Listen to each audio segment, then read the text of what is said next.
Gulf વિસ્તારના સમુદ્રમાં અશાંતિનું વાતાવરણ યથાવત છે. ઓમાનના કિનારે સેટેબેલો જહાજ પર થયેલા હુમલા બાદ ત્યાં જ વધુ એક ગંભીર ઘટના સામે આવી છે. શિનસ બંદર નજીક એમટી જલવીર નામના જહાજ પર હુમલો થયો હોવાના અહેવાલ સામે આવ્યા છે. દૃશ્યોમાં જોઈ શકાય છે કે હુમલા બાદ જહાજમાં આગ લાગી હતી અને ધુમાડાના ગોટેગોટા આકાશમાં ફેલાયા હતા. મળતી માહિતી મુજબ છેલ્લા 3 દિવસમાં ઓમાનના દરિયાકિનારે જહાજો પર થયેલી આ ત્રીજી મોટી ઘટના છે.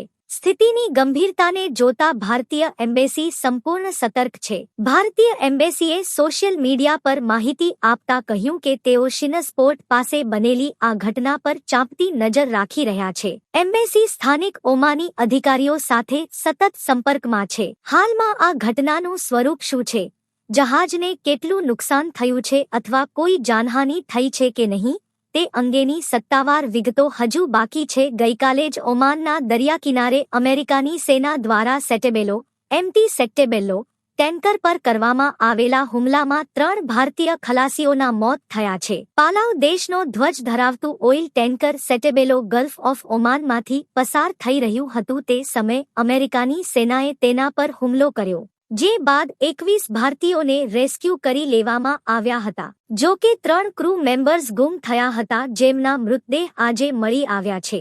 આ ઘટના બાદ ભારતે નવી દિલ્હીમાં અમેરિકાના ચાર્જ ડીએફેર્સ જેસન મિક્સને બોલાવી સખત વિરોધ નોંધાવ્યો હતો.